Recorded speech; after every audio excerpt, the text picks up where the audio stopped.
سورہ یاسین کے سارے نزول کے سلسلے میں آپ کو ایک معجزہ بھی بتایا اور آپ کی خدمت میں ایک واقعہ بھی پیش کیا کہ یہ سورہ حلال مشکلات ہے۔ تو ظاہر ہے کہ میں نے یہ عرض کیا تھا کہ حلال مشکلات قرآن صامت بھی ہے اور قرآن ناطق بھی ہے۔ دونوں کے دروازے پر آپ جب جائیں گے تو آپ کو تمام آپ کی مشکلیں حل ہوتی ہوئی نظر آئیں گی۔ لہذا اگر ہم کو اہل بیت کو سمجھنا ہے تو ہم کو قرآن کو سمجھنا پڑے گا، اور اگر ہم کو اللہ کو سمجھنا ہے تو اہل بیت سے ہمیں درس حاصل کرنا پڑے گا۔ ان کا ربط ایک دوسرے سے بہت مضبوط ہے۔ اسی لیے رسول اکرم صلی اللہ علیہ وسلم نے فرمایا تھا کہ انی تارکم فیکم الثقلین کتاب اللہ و عترتی و اہل بیتی، ہم تمہارے نزدیک دو گراں قدر چیزیں چھوڑے جاتے ہیں، ایک قرآن چھوڑے جاتے ہیں، ایک اہل بیت چھوڑے جاتے ہیں۔ دونوں سے متمسک رہو گے تو تم نجات پاؤ گے، اور اس میں ایک سے بھی منحرف ہوئے تو تمہاری دنیا میں بھی ضلالت ہوگی، تم ذلیل ہوگے، اور آخرت میں بھی تم کو شرمندگی کا منہ دیکھنا پڑے گا، اور اس شرمندگی کی وجہ سے تم کو جہنم میں ڈالا جائے گا۔ بہرحال سورہ یاسین کے بارے میں آگے ملتا ہے کہ بلا شبہ یاسین بڑے اور بہت سے تعجب انگیز آثار اور برکات رکھتا ہے، جن میں سے کچھ یہ ہیں، جن میں سے کچھ کے بارے میں آپ کے سامنے میں وضاحت کرتا ہوں۔ نمبر 1، زندگی کی رکاوٹوں کو دور کرتا ہے۔ اس کی تلاوت زندگی کی رکاوٹوں کو دور کرتا ہے۔ اب ظاہر سی بات ہے کہ تلاوت کی طریقے سے ہو، ایسا نہ ہو کہ معلوم ہوا کہ ہم قرآن مجید کی تلاوت کر رہے ہیں اور نہ ہم کو قرات کی طرف دھیان ہو، نہ ہم کو اس کے تلفظ کی طرف دھیان ہو، نہ اس کی تجوید کی طرف دھیان ہو، اور نہ اس کی ترتیل کی طرف مجھے دھیان ہو۔ ترتیل کے بارے میں نے پچھلے درس میں آپ کو بتایا تھا۔ لہٰذا ہم کو عربی کے میں نے یہ بھی عرض کیا تھا کہ جو ہے کہ عربی کے ایک لفظ کے 70 معنی ہوتے ہیں۔ لہٰذا ہم کو اس بات کا دھیان رکھنا ہے کہ قرآن مجید کی تلاوت ہمیں صحیح طریقے سے کرنا ہے۔ جب ہم صحیح طریقے سے تلاوت کریں گے تو قرآن ہمارے لیے فائدے بخش ثابت ہوگا، اور ہماری آخرت بھی جو ہے یہ درست فرمائے گا۔ نمبر 2، گرفتاریوں سے نجات دیتا ہے۔ ظاہر ہے کہ جو ہے کہ یہ میں نے پہلے ہی عرض کر دیا کہ یہ سورہ حلال مشکلات ہے، تمام مشکلات سے نجات دلانے والا ہے۔ تیسرے نمبر پر رنج و غم اور فقر اور افلاس سے رہائی عطا کرتا ہے۔ ظاہر ہے کہ ہم کو اعتماد کے ساتھ میں، ہم کو اعتقاد کے ساتھ میں اس سورہ کی تلاوت کرنا چاہیے، اس کا ورد کرنا چاہیے۔ ہمارے اوپر جو آنے والی بلایات ہیں ان سے بھی دور رکھتا ہے،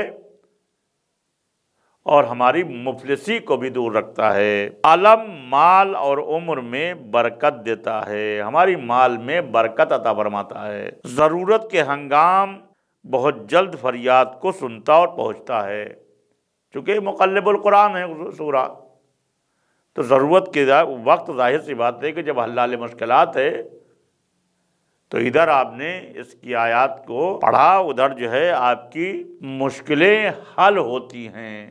دشمنوں اور ان کی منحوس پلاننگ کو رسوا اور ناکام کر دیتا ہے۔ ظاہر ہے کہ دشمنوں کے پلان کو اس سورے کی تلاوت ان کے دشمنوں کے پلان کو دور کر دیتا ہے، ان کی یعنی ختم کر دیتا ہے، پلان کو دور کر دیتا ہے، ان کے جو منصوبے ہیں ان کو بیکار بنا دیتا ہے اس سورے کی تلاوت کرنا۔ اب آئیے آگے کا ایک واقعہ میں بتا رہا ہوں کہ ایک واقعہ سورہ یاسین کی شان نزول کے سلسلے میں اور سورہ یاسین کے سلسلے میں، جیسا میں نے آپ کے سامنے عرض کیا کہ حلال مشکلات ہے، سورہ یاسین کی شان نزول ایک دوسرے واقعے کی یاد بھی دلاتی ہے، اور وہ واقعہ شب ہجرت کا واقعہ ہے کہ جب یہ واقعہ شب ہجرت یہ ہے کہ جب اسلامی حکومت کی تشکیل کی غرض سے پیغمبر اکرم اور اہل مدینہ کے درمیان ہونے والے عہد و پیمان سے مشرکین مکہ باخبر ہوئے، تو وہ پیغمبر اکرم کو اس ارادے سے باز رکھنے کے لیے دار الندوہ، لیکن ندوہ بڑا خطرناک ہوتا ہے، انہوں نے بھی یہاں پر اس کے پہلے انہوں نے ان کے جو قائدین تھے انہوں نے بھی جو ہے اہل بیت علیہ الصلوۃ والسلام اور رسول اکرم صلی اللہ علیہ وسلم کی مخالفت میں دار الندوے کا قیام کیا ہے۔ اس میں جمع ہوئے اور یہ طے کیا کہ قبیلہ قریش کے کچھ افراد مل کر رات کے وقت محمد کو قتل کر ڈالیں، ان کو مار دیں۔ ایسے ایسے لوگ، ایک یہ دار الندوہ ملتا ہے مجھے، اور ایک بعد رسول سقیفہ ملتا ہے کہ جہاں پر تمام شر منصوبے بنتے تھے۔ چنانچہ انہوں نے اپنی طے شدہ پلاننگ کے مطابق ایک رات جمع ہو کر پیغمبر اکرم کے گھر کا محاصرہ کر لیا۔ ادھر خداوند عالم نے اپنے رسول کو پہلے ہی اس مسئلے سے آگاہ فرمایا تھا۔ سرکار نے مکے کے مشرکین مکہ کے منحوس ارادے کا ذکر کس سے کیا؟ جو محافظ ہوگا اسی سے تو کریں گے، لہذا مولائے متقیان علی ابن ابی طالب علیہ الصلوۃ والسلام سے کیا اور ان سے کہا کہ جو ہے کہ اے علی،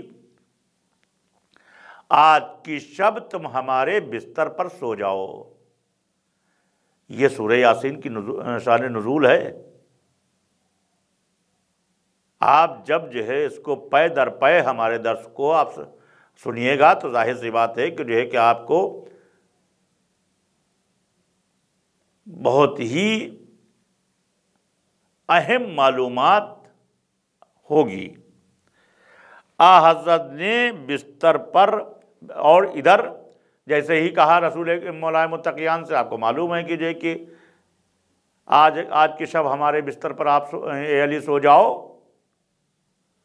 تو انہوں نے کوئی اور سوال نہیں کیا، بس یہی سوال کیا کہ یا رسول اللہ، کیا ہمارے سو جانے سے آپ کی جان بچ جائے گی؟ اصحاب تو بہت تھے، وہاں پر جانا چاہیے تھا، وہاں پر رسول کی حفاظت کرنا چاہیے تھی، صرف علی ہی کیوں؟ اگر آج جو ہے تم یہ کہتے ہو کہ جو ہے کہ ہم کہ رسول اکرم صلی اللہ علیہ وسلم کے صحابی ایسے تھے کہ جو رسول اکرم صلی اللہ علیہ وسلم پر جان نچھاور کرنے والے تھے، تو آخر اتنے خطرے میں چھوڑ کے اور مشرکین کے ساتھ میں کیوں ہو گئے؟ اور رسول اکرم صلی اللہ علیہ وسلم کی حفاظت کے لیے صرف علی ابن ابی طالب علیہ السلام ہی کیوں؟ اس لیے کہ علی ابن ابی طالب علیہ السلام ہی اس شخصیت کا نام ہے کہ جس نے رسول اور بلکہ اسلام کی، بلکہ اللہ کی توحید کی، وحدانیت کی حفاظت اس طریقے سے کی ہے کہ بڑے بڑے منحوسوں سے مقابلہ کیا ہے مولائے متقیان علی ابن ابی طالب علیہ السلام نے۔ مولا علی سرکار کے حکم سے ہری چادر اوڑھ کر بستر رسول پر سونے کے لیے تیار ہو گئے تاکہ کوئی یہ نہ جان سکے کہ آج کی رات محمد اپنے بستر پر نہیں ہیں۔ مولا متقیان علی بن ابی طالب علیہ السلام ہری چادر اوڑھ کر اور آپ بستر رسول پر آرام فرما ہوئے۔ اس طرح حضرت نے اسی رات مشرکین کے ارادے کو خاک میں ملا کر مدینے کی طرف ہجرت فرمائی اور دشمن قطعاً متوجہ نہ ہوئے۔ اب ظاہر ہے کہ دوسری دلیل جو ہے وہ حلال اس سورے کی حلال مشکلات کی یہ ہے۔ رات بھر مولا متقیان علی بن ابی طالب علیہ السلام بستر رسول پر سوتے رہے۔ صبح کے وقت ظاہر ہے کہ اس میں اقوال بھی ملتے ہیں کہ جو ہے کہ مولا متقیان علی بن ابی طالب علیہ السلام خود فرماتے ہیں کہ میں ایسی نیند کبھی سویا ہی نہیں تھا کہ جیسے جو ہے میں باطمینان اس نیند سویا ہوں، اس رات سویا ہوں۔ ایک شخص آ گیا دشمن رسول، اس نے مولا متقیان یعنی چادر کا کھوٹ ہلایا یہ سمجھ کر کہ رسول اکرم صلی اللہ علیہ وسلم سو رہے ہیں، رسول سو رہے ہیں، محمد سو رہے ہیں۔ اب جو دیکھا کہ وہاں پر شیر خدا آرام فرما ہے تو صرف اس نے سوال کیا کہ جو ہے کہ محمد کہاں گئے؟ تو مولا متقیان نے یہ نہیں فرمایا کہ جو ہے کہ ہمیں معلوم نہیں ہے۔ ایک سوال کیا کہ کیا محمد کو میرے حوالے کر گئے تھے؟ جو مجھ سے پوچھ رہے ہو کہ محمد کہاں گئے؟ جب اس کی جدت اور زیادہ بڑھی کہ اے علی اگر تم نہیں بتاؤ گے تو ہم تمہارا یہ تلوار دیکھ رہے ہو اس سے سر جدا کر دیں گے، تو مولا متقیان نے تاریخ میں 2 ہی تماچے اس شخص کے مارے۔ ایک تماچہ اس وقت مارا تھا کہ جب مولا متقیان علی بن ابی طالب علیہ السلام کی پیدائش ہوئی، سبھی لوگ مبارکباد دینے کے لیے رسول اور جو ہے جناب ابو طالب علیہ السلام کے پاس جا رہے تھے، اور یہ شخص جو رسول کا چچا تھا یہ سورمے میں زہر ملا کے لے گیا تھا کہ ہم اس لیے کہ اس وقت کا یہ طریقہ تھا کہ جو ہے کہ جو بچہ پیدا ہوتا تھا تو اس کے یہاں سورما لگایا جاتا تھا۔ یہ اس وقت کی روایت تھی عرب کی۔ بہرحال یہ جب مبارکباد دینے کے لیے گیا تو آگے بڑھا، اور آگے بڑھنے کے بعد اس نے اس روایت کو پورا کرنا چاہا، اور وہ سورما کا جو زہر آلود تھا وہ مولا متقیان کے آنکھوں میں لگانے کی کوشش کی، تو مولا متقیان نے ایک ایسا اس کے تماچا مارا کہ اس کا منہ بہرحال جو ہے وہ گھوم گیا، یعنی جسے کہا جائے کہ سنٹر آؤٹ ہو گیا۔ اب دوسرا تماچا جو ہے اس نے شب ہجرت کھائی۔ کہا کہ تو آئی، مولا متقیان علی بن ابی طالب علیہ السلام نے فرمایا کہ دیکھو اب جب تو آ ہی گیا ہے تو بچپنے سے تیرا منہ سنٹر آؤٹ ہے، لہذا اس کو میں صحیح کر دوں۔ دوسرا تماچا جو مولا متقیان نے اس کے دوسرے گال پہ مارا تو یہ بھاگا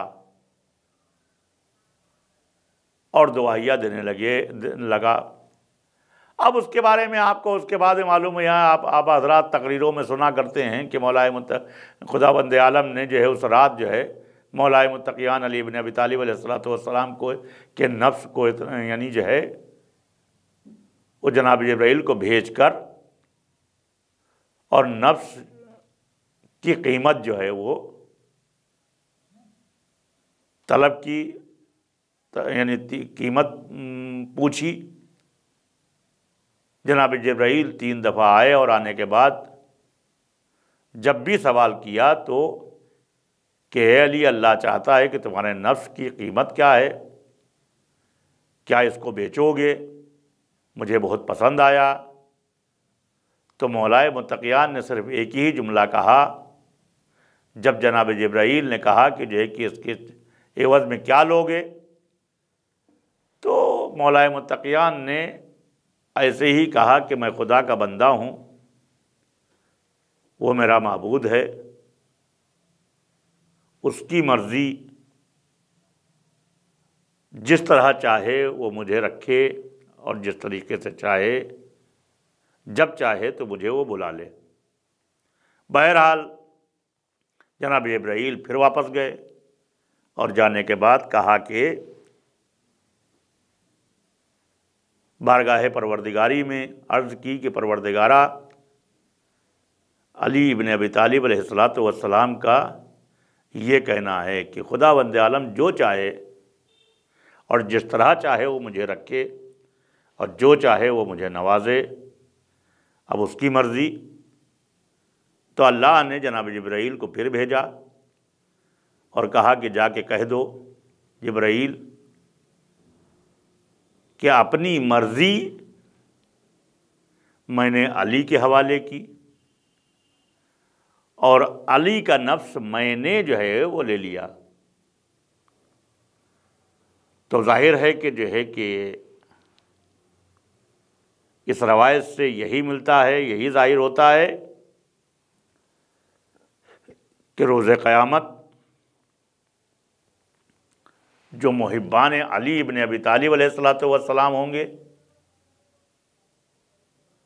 انہی کو نجات حاصل ہوگی، انہی کو فلاح ہوگی، انہی کے پاس جنت ہوگی، انہیں کے پاس یعنی حوریں ہوں گی، انہیں کے پاس طبقات ہوں گے۔